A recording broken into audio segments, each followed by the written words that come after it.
નમસ્કાર મિત્રો, હું આપનો ડીપી જોગરાણા, સંગઠન મહામંત્રી, સુરેન્દ્રનગર જિલ્લા, આમ આદમી પાર્ટી. મિત્રો, આપ સૌને, ભારતવાસીઓ તેમજ ગુજરાત રાજ્ય અને ચોટીલા તાલુકા અને શહેરની જનતાને દિવાળી તેમજ નવા વર્ષની ખૂબ ખૂબ શુભકામનાઓ પાઠવું છું.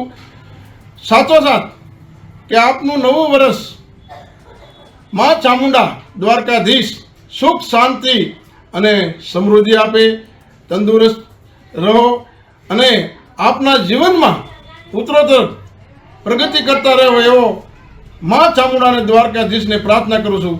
જય માં ચામુંડા, જય ઠાકર.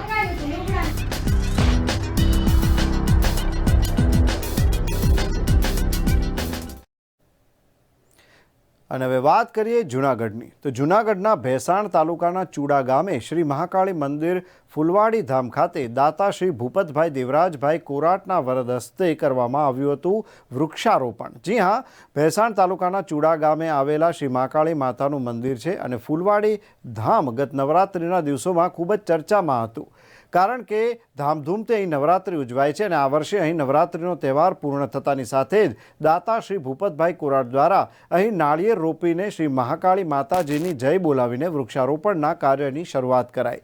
છેલ્લા 10 દિવસથી આ શુભ કાર્ય અહીં ખૂબ જ જોરશોરથી ચાલી રહ્યું છે.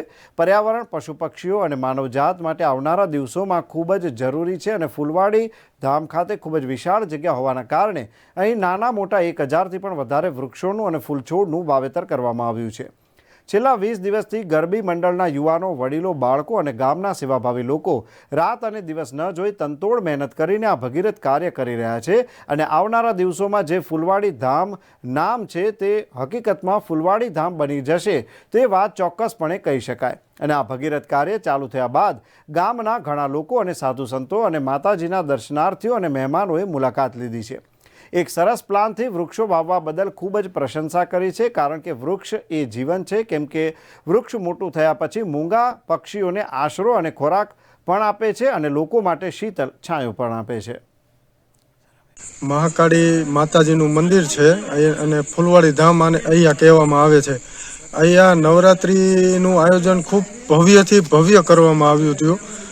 નવરાત્રિ પૂર્ણ થયા બાદ અહીંયા એક આખો વૃક્ષારોપણનો કાર્યક્રમ કરવામાં આવ્યો. આ વૃક્ષારોપણ કરવાથી જે લોકોને શીખ એક આપવામાં આવે છે કે જે વૃક્ષ એ અત્યંત મહત્વની વસ્તુ છે. જે વૃક્ષથી પશુ પક્ષીઓ તેમજ લોકોને જે છાયો બેસવા માટે જે આપણે અહીંયા ઊભો કરવામાં આવ્યું છે, આખું એક ધામ, ફુલવાડી ધામ, જે હકીકત સ્વરૂપમાં એને આખું એક સ્થાન ઊભું કરવામાં આવ્યું છે અને અલગ અલગ પ્રકારના અહીંયા વૃક્ષનું રોપણ કરવામાં આવ્યું છે. દાખલા તરીકે તમે જોઈ શકો છો, એ એક અત્યારે હું જે બાજુમાં ઊભો છું તેનું નામ રેવનિયા પામ છે. રેવનિયા પામ એટલે કે જે નીચેથી હાંડી પામ એટલે કે હાંડી ટાઈપનું એનો આખો છોડ થાય અને એ ટાઈપનું આખું પામ થાય છે. બીજા છોડ છે એ અલગ અલગ પ્રકારના છોડ છે. એમાં બોટલ પામ છે, પછી લીલી મહેંદી છે, પછી એક બોરસલીના છોડ છે. બોરસલી એક અત્યંત મહત્વની વસ્તુ છે. બોરસલી છે ને એ પૂરેપૂરો ઘાટો અને ઘેરાવદાર છાંયો થાય છે. બોરસલીથી પશુ પક્ષીઓ માટે ખૂબ એમાં અનુકૂળ એની જે ખાવાનો ખોરાક મળે છે એ બોરસલીના છાયામાંથી મળે છે. અને જે અહીંયા વૃક્ષારોપણ કરવામાં આવ્યું ત્યારથી નવરાત્રિ પૂર્ણ થયા બાદ અહીંયા જે 1 મહિનો જે યુદ્ધના ધોરણે કામ કરવામાં આવ્યું તેમાં યુવાનો, વડીલો તેમજ નાના નાના બાળકોએ ખૂબ એટલે ખૂબ સહયોગ આપ્યો છે.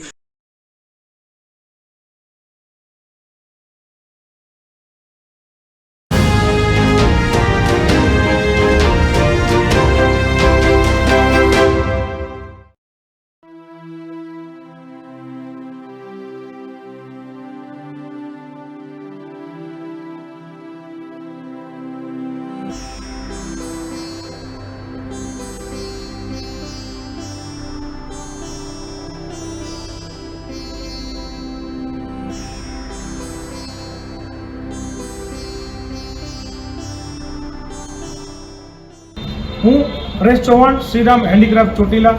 દિવાળીના પાવન પર્વ ઉપર ચોટીલામાં પધારતા તમામ માઈ ભક્તોને હાર્દિક સ્વાગત કરું છું અને આવનારું વર્ષ તમામ માટે સુખમય નિરોગી સારું નીવડે તેવી શુભેચ્છા પાઠવું છું. તેમજ અમારા સમાજની વાઢારા સમાજ એ રાણા પ્રતાપ વખતેથી તલવારો બનાવતો આવતો છે અને જેને ભારતીય સંસ્કૃતિની અંદર તલવાર બનાવવાની કળાને જીવંત રાખી છે એવી ચોટીલાની અંદર અમારી શ્રીરામ હેન્ડીક્રાફ્ટ છે.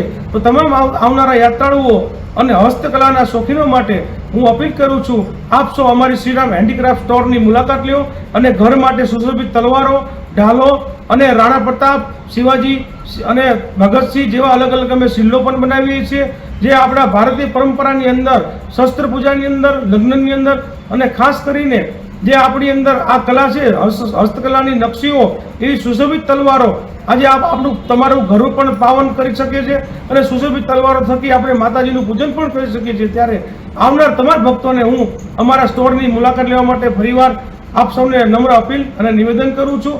તેમજ આવનારું વર્ષ ફરીવાર આપ સૌને કહું છું, ખૂબ સારું મા ચામુંડાના આશીર્વાદથી નીવડે તેવી મારી શ્રીરામ સ્ટોર હેન્ડીક્રાફ્ટ તરફથી આપ સૌને ફરીવાર હાર્દિક શુભેચ્છા. જય હિન્દ, જય ભારત.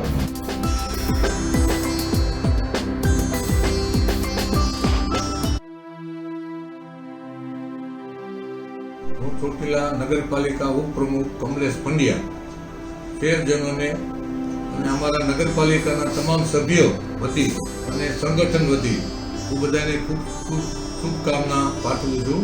ચોટીલા નગરજનોને કે મા ચામુંડાના કૃપા અને રામદેવજીની કૃપાથી બધા ગામજનોનું અને આવતું વર્ષ સારું રહે એવી અમે પ્રાર્થના કરી અને ખૂબ ખૂબ